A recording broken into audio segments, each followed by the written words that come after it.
അർജുനൻ ജ്യേഷ്ഠനെ കണ്ണീരോടെ നോക്കിയതല്ലാതെ ഒന്നും ഉരിയാടിയില്ല. ഉരിയാടാനുള്ള ശക്തി അദ്ദേഹത്തിന് നഷ്ടപ്പെട്ടിരുന്നു. അർജുനൻ ബോധരഹിതനായി നിലംപതിച്ചു. ധനുർധാരിയും ഏറെ മനോബലമുള്ളവനുമായി അറിയപ്പെട്ടിരുന്ന അർജുനൻ ഇന്ന് ശക്തിഹീനനായിരിക്കുന്നു. തന്റെ പ്രാണൻ ഒന്ന് ശരീരം വിട്ടുപോകാൻ അദ്ദേഹം ഏറെ കൊതിച്ചു. വിചാരിക്കുമ്പോൾ നടക്കുന്ന പ്രക്രിയ അല്ലല്ലോ മരണം.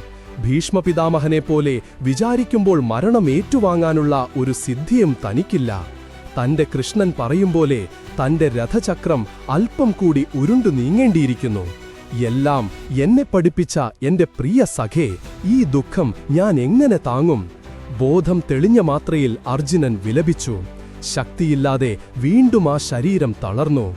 ഏറെ ദിവസങ്ങൾ വേണ്ടിവന്നു അർജുനന് തന്റെ പൂർവ്വ അവസ്ഥയിലേക്ക്. അനിഷ്ടമായ എന്തോ ഒന്ന് തന്റെ പ്രിയ അനുജനെ തളർത്തിയെന്നല്ലാതെ യുധിഷ്ഠിരന് ഒന്നിന്റെയും പൂർണ്ണ രൂപം പിടികിട്ടിയില്ല. അർജുനനോട് ചോദിക്കാനുള്ള ധൈര്യം നഷ്ടപ്പെട്ട അദ്ദേഹം നിശ്ചിന്ത്യനായി അനിയനെ തന്നെ നിർനിമേഷനായി നോക്കിയിരുന്നു. ജ്യേഷ്ഠന്റെ ആകാംക്ഷ വായിച്ചറിഞ്ഞ അർജുനൻ കൃഷ്ണബലരാമന്മാരുടെ വിയോഗവും ദാരുക സഹായത്തോടെ താൻ ആ പുണ്യശരീരങ്ങളെ അഗ്നിക്കിരയാക്കിയതും വിസ്തരിച്ചു. മടങ്ങി വരുന്നതിനിടയിൽ ദ്വാരകയിൽ വെള്ളം കയറി തുടങ്ങിയതും അർജുനൻ വെളിപ്പെടുത്തി. നമ്മുടെ പ്രഭുവിന്റെ അവസാന ദൗത്യം അശക്തനെങ്കിലും ഞാൻ പാലിച്ചിരിക്കുന്നു ജ്യേഷ്ഠ. ഈ ദ്വാരകാ നിവാസികളെ കൂട്ടാൻ വേണ്ടിയാണ് കൃഷ്ണൻ എന്നെ വിളിപ്പിച്ചത്. എന്നാൽ ഞാൻ എത്തിയപ്പോഴേക്കും എന്റെ പ്രിയ സഖാവ് ഈ ലോകം വിട്ടുപോയിരുന്നു. അർജുനനും ഉൾപ്പെട്ട ശുദ്ധാത്മാക്കളായ അവരഞ്ചുപേരും പൊട്ടിക്കരഞ്ഞു. ദുഃഖം സഹിക്കാതെ യുധിഷ്ഠിരൻ ബോധരഹിതനായി. ബോധം തെളിഞ്ഞ അവരിൽ ജീവിതാശ നശിച്ചിരുന്നു. നമ്മുടെ പ്രഭുവില്ലാത്ത ഈ ലോകത്ത് നമുക്കിനി ജീവിക്കാനാവില്ല. നമുക്ക് അടുത്തുതന്നെ മടക്കമില്ലാത്ത യാത്രയ്ക്ക് തയ്യാറെടുക്കണം. യുധിഷ്ഠിരൻ പറഞ്ഞു, അർജുന, കാലമാകുന്ന ചെമ്പുപാത്രത്തിൽ നാം ഇല്ലാതാകുന്നതുവരെ നമ്മളെ ഇട്ട് ഉരുക്കിക്കൊണ്ടിരിക്കും. നമുക്കും ഉരുകിത്തീരേണ്ട ഘട്ടമെത്തിയിരിക്കുന്നു. നമ്മുടെ പ്രഭുവില്ലാതായ ഈ ലോകത്തുനിന്ന് നമുക്കും വിട പറഞ്ഞേ തീരൂ. എന്തിനു വേണ്ടി നാമെല്ലാം ജന്മമെടുത്തോ ആ ദൗത്യം പൂർത്തിയായിരിക്കുന്നു. അവർ പരസ്പരം ഐക്യദാർഢ്യത്തോടെ ആ തീരുമാനത്തിൽ ഉറച്ചുനിന്നു.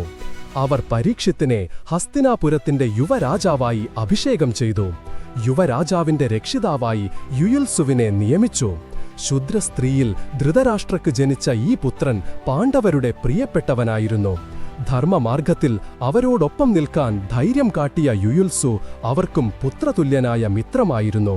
കൃപരെ കുലഗുരുവായി തീരുമാനിച്ചുറപ്പിച്ച് തങ്ങൾ സ്വർഗയാത്രയ്ക്ക് പുറപ്പെടുന്ന വിവരം അവർ രാജ്യമെമ്പാടും പെരുമ്പറകൊട്ടി അറിയിച്ചു. അവരെ തടയാൻ ലോകവാസികൾ ശ്രമിച്ചെങ്കിലും അവർ തങ്ങളുടെ ഉദ്യമത്തിന്റെ ന്യായാന്യായങ്ങൾ പ്രജകളെ ബോധ്യപ്പെടുത്തി. കാലഗണനയുടെ അവസാന പടിയിലെത്തിച്ചേർന്ന തങ്ങൾക്ക് ഇനി പിന്നോട്ടു യാത്രയില്ല, മുന്നോട്ടു മാത്രം. പാണ്ഡവർ മഹാപ്രസ്ഥാനത്തിന് തയ്യാറെടുത്തു. അവർ രാജകീയ വസ്ത്രങ്ങൾ ഉപേക്ഷിച്ച് മരവുരിയും മാന്തോലം ധരിച്ചു.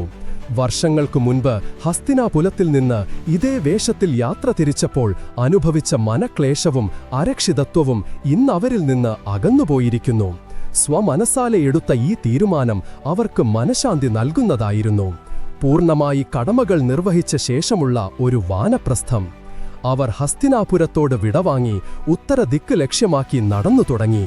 അവർ ആദ്യം തങ്ങളുടെ വിഭുവായ കൃഷ്ണന്റെ ദ്വാരകയിലെത്തി.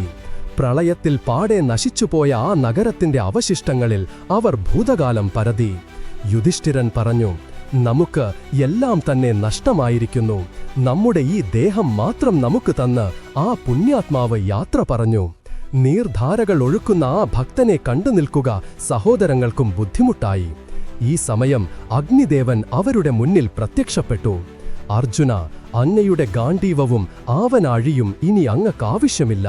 ലക്ഷ്യം പൂർത്തീകരിച്ച ഇത് ഉടമസ്ഥനായ വരുണന് മടക്കി നൽകേണ്ടതാണ്. അങ്ങക്കു വേണ്ടി ഇതു ഞാൻ വരുണ സമക്ഷത്തുനിന്ന് കൊണ്ടുവന്നതാണ്.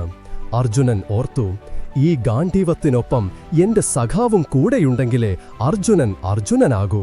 അദ്ദേഹത്തിന്റെ അഭാവത്തിൽ ഈ കൗന്ദയന് ഗാണ്ഡീവം ഒരു ഭാരമാണ്.